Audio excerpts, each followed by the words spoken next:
नमस्कार दोस्तों, मैं डॉक्टर नरेंद्र रोहिला, संजीवनी प्लस हॉस्पिटल, मेडिकल चौक, रोहतक। आज का डिस्कशन का जो हमारा टॉपिक है वो है जॉइंट रिप्लेसमेंट सर्जरी से रिलेटेड मिथ एंड फैक्ट। जब भी हम जॉइंट रिप्लेसमेंट सर्जरी के बारे में किसी पेशेंट से बात करते हैं तो बहुत सारे पेशेंट्स की ऐसी धारणाएं हैं जो सत्य नहीं है। आज हम उन्हीं के बारे में बात करेंगे। जब भी जॉइंट रिप्लेसमेंट के बारे में हम किसी पेशेंट को बोलते हैं, ज़्यादातर लोगों का आंसर ये होता है कि हमें डर लगता है। जब हम बोलते हैं कि डर किस चीज़ से लगता है तो उनका आंसर होता है कि पता नहीं ऐसा भी घुटना हमारा रहेगा कि नहीं रहेगा, जो एक मिथ है। क्योंकि joint replacement surgery, particularly knee joint replacement surgery के सक्सेस रेट 98 to 99% है और फेलियर रेट 1 to 2% है। वर्ल्ड में किसी भी चीज़ के सक्सेस रेट अगर 98 to 99% हैं, ये अपने आप में एक बहुत बड़ी बात है, क्योंकि 100% कोई भी चीज़ वर्ल्ड में नहीं बनी है।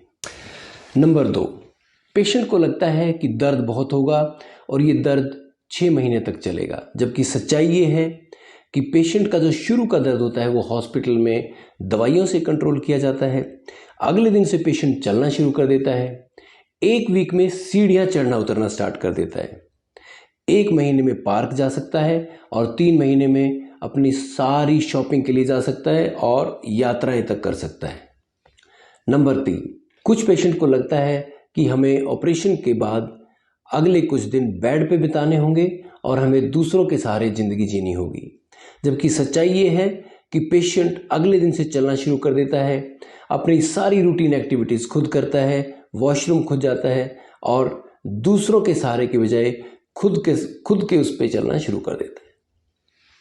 नंबर 4, बहुत सारे पेशेंट को लगता है कि हम चौकड़ी नहीं बैठ पाएंगे, उकड़ू नहीं बैठ पाएंगे, यानी क्रॉस लेग नहीं कर पाएंगे और स्क्वाट नहीं कर पाएंगे, जबकि सच्चाई ये है कि पेशेंट आज के टाइम पे चौकड़ी भी मार पाता है, स्क्वाट भी कर पाता है, यानी उकड़ू भी बैठ पाता है। एक्चुअली ये बात आई कहाँ से है? ये आज से 20-30 साल पहले जब डिज़ाइन ऐसा आता था नी जॉइंट का कि जिनमें 90 डिग्री तक बैंड ही अलाउ था, तब हमें उकड़ू बैठना और प्लाथी मारना पॉसिबल नहीं था। लेकिन आज क्योंकि एडवांस टेक्नोलॉजी आ चुकी है, इसमें हाई फ्लेक्स टाइप के नी जॉइंट अवेलेबल हैं, जिसमें आपका नी जॉइंट पूरा का पूरा मुड़ता है, जिससे आप स्क्वाट भी कर पाते हैं, क्रॉस लेग भी बैठ पाते हैं, यानी चौकड़ी भी मार पाते हैं और उकड़ू भी बैठ पाते हैं।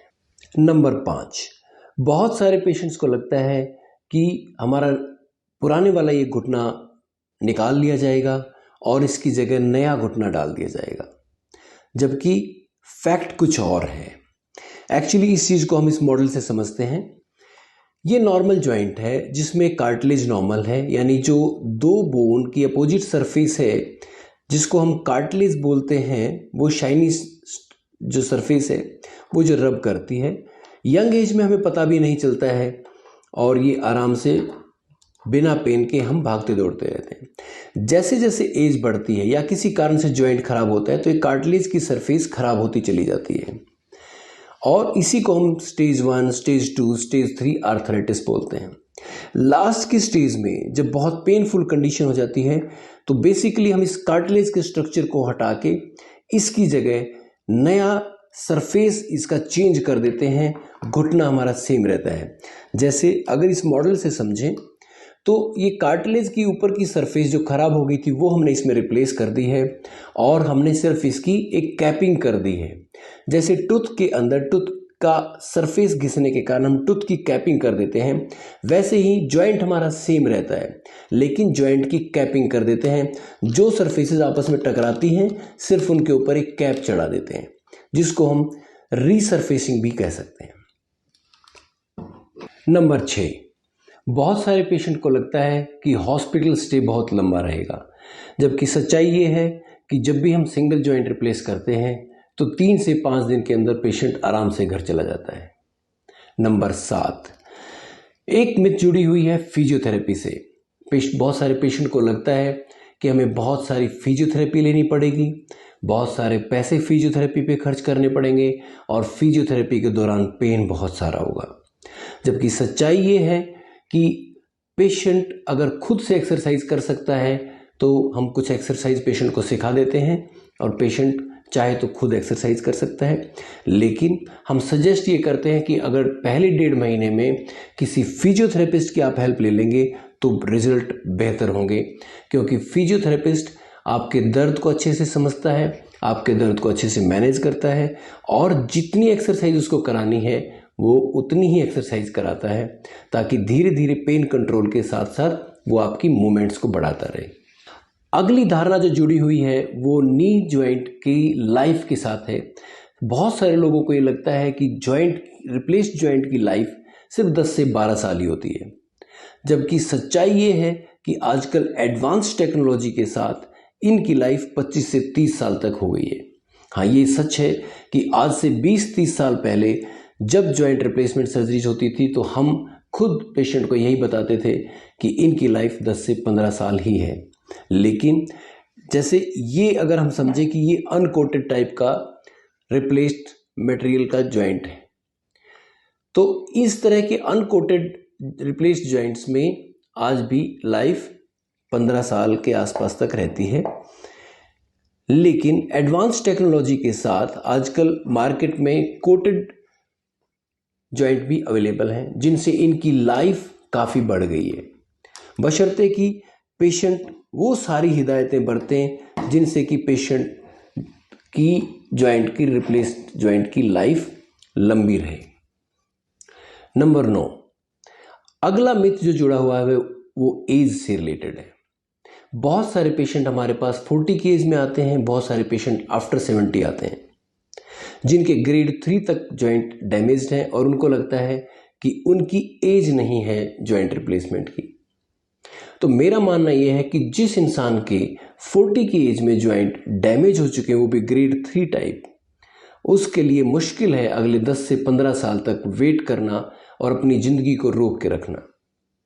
हालांकि 40 की एज में मेरा मानना है कि अगर उनके जॉइंट ग्रेड 3 डैमेज हैं तो उनको रिप्लेस करा लेने चाहिए, बशर्ते कि वो कोटेड टाइप का जॉइंट प्रेफर करें जिसकी लाइफ लंबी रहती है। आफ्टर 70 की अगर हम बात करें, आफ्टर 70 में बहुत सारे लोगों को लगता है कि अब हम बहुत ओल्ड हो गए हैं, अब जॉइंट रिप्लेसमेंट कराने का क्या फ़ायदा। जबकि सच्चाई ये है कि बहुत सारे केसेस का हमने मोर देन 80, मोर देन 90 तक भी केसेस एज ऐसी है जिनके हम रिप्लेस किए हैं जॉइंट। और फ़ायदा ये है कि आप जब भी जॉइंट रिप्लेसमेंट करवाएंगे आपकी बची हुई पूरी लाइफ बहुत सुख से बीतेगी। नंबर 10, बहुत पेशेंट को लगता है कि जॉइंट रिप्लेसमेंट सर्जरी के बाद उन्हें लंबे टाइम तक दवाइयों का सहारा भी लेना पड़ेगा, जबकि सच्चाई ये है कि मैक्सिमम पेशेंट को ज़्यादा दिन तक दवाइयाँ नहीं लेनी पड़ती, पहले 15 दिन में दवाइयाँ बंद हो जाती हैं। कुछ पेशेंट को जिनकी मसल्स बहुत स्टिफ हैं उनको हो सकता है 2 से 3 महीने हल्की दर्द की दवा का सहारा लेना पड़े, क्योंकि उनकी मसल्स को खुलने में थोड़ा सा टाइम लगेगा और एक्सरसाइज अच्छी हो, इसलिए हम हल्की दर्द की दवाई का सहारा लेते हैं जिसके साइड इफ़ेक्ट भी ज़्यादा नहीं रहते हैं। नंबर 11, जो patient diabetes, blood pressure, thyroid disease, rheumatoid disease या कुछ और ऐसी डिजीज़ से प्रॉब्लम में हैं, उनको लगता है कि हमारी सर्जरी नहीं हो सकती या हमारी सर्जरी में इन मेडिकल कंडीशंस के कारण प्रॉब्लम हो सकती है। तो ऐसा है नहीं, क्योंकि जिन लोगों की ये चीज़ें कंट्रोल्ड हैं विद मेडिकेशंस, उनकी सर्जरी इजीली कर सकते हैं, उनको कोई प्रॉब्लम नहीं होगी। दूसरा, जब भी हम इन पेशेंट की सर्जरी प्लान करते हैं, हम हर जॉइंट रिप्लेसमेंट की सर्जरी में 1 दिन पहले पेशेंट को एडमिट करते हैं, सारी जांच करते हैं और अगर कुछ चीज़ डीरेंज्ड है उसको करेक्ट करते हैं, तभी हम नेक्स्ट डे उसकी सर्जरी प्लान करते हैं। नंबर 12, बहुत सारे पेशेंट को ये लगता है कि अगर रिप्लेस्ड जॉइंट वाली बोन में फ्रैक्चर हो जाता है कल को, या रिप्लेस्ड जॉइंट फेल हो जाता है, तो हम बहुत मुश्किल में आ जाएंगे। जबकि सच्चाई ये है कि अगर जो फ्रैक्चर होता है उसको हम वैसे ही ट्रीट करते हैं जैसे नॉर्मल बोन के फ्रैक्चर को ट्रीट करते हैं। बशर्ते कि ये फ्रैक्चर जॉइंट रिप्लेसमेंट एक्सपर्ट के द्वारा ही ऑपरेट होना चाहिए। दूसरा, अगर किसी का रिप्लेस जॉइंट फेल हो जाता है तो उसके लिए रिवीजन सर्जरी हम करते हैं, जिसका मतलब है कि पुराने वाले जॉइंट को निकाल देते हैं और नया वाला जॉइंट उसकी जगह डाल देते हैं। नंबर 13, बहुत सारे पेशेंट को ये लगता है कि रिप्लेसमेंट के बाद हम गाड़ी वगैरह अच्छे से नहीं चला पाएंगे, जबकि सच्चाई ये है क्योंकि हमने डैमेज्ड कार्टिलेज की सरफेस हटा के एक नई सरफेस डाल दी है और नी जॉइंट हमारा सेम है, तो हमारी एक्टिविटी पहले से बेहतर हो जाएंगी।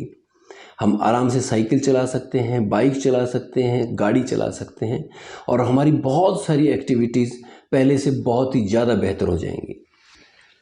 नंबर 14, काफ़ी पेशेंट को ये लगता है कि रिप्लेसमेंट के बाद हम सीढ़ियाँ नहीं चढ़ सकते, जबकि हमारा घर फर्स्ट फ्लोर पे या सेकंड फ्लोर पे है। और सच्चाई ये है कि हम विद इन वीक पेशेंट जो कई साल से सीढ़ियाँ नहीं चढ़े हैं, हम उनको विद इन वीक सीढ़ियाँ चढ़ाना उतारना शुरू कर देते हैं और ये पेशेंट आराम से कई फ्लोर तक चढ़ उतर सकते हैं 1 महीने के अंदर अंदर। नंबर 15, काफ़ी पेशेंट को लगता है कि नी जॉइंट रिप्लेसमेंट सर्जरी काफ़ी कॉस्टली सर्जरी है और वो बहुत गरीब हैं, तो वो ये सर्जरी नहीं करा पाएंगे। तो मैं उनको बता दूं कि जो भी गरीबी रेखा से नीचे जो लोग हैं, आयुष्मान भारत के अंडर उनका जॉइंट रिप्लेसमेंट सर्जरी फ्री है। और जो गरीबी रेखा से ऊपर हैं, जब से मोदी गवर्नमेंट ने नी जॉइंट सर्जरी के लिए नी जॉइंट का रेट फिक्स कर दिया है, उसके बाद ये सर्जरी काफ़ी लो कॉस्ट में होने लग गई है। एक एवरेज इंसान भी ये सर्जरी आराम से करवा सकता है। मुझे आशा है कि मैं काफ़ी हद तक आज नी जॉइंट रिप्लेसमेंट से रिलेटेड मिथ को क्लियर कर पाया हूँगा। अगर फिर भी आपका कोई डाउट है तो आप हमसे संपर्क कर सकते हैं और ऐसे ही एजुकेशनल वीडियोस को देखने और सुनने के लिए, ताकि आप अपने जॉइंट्स और बोन्स को हेल्दी रख सकें, आप हमारे चैनल को लाइक और सब्सक्राइब जरूर करें। Thank you.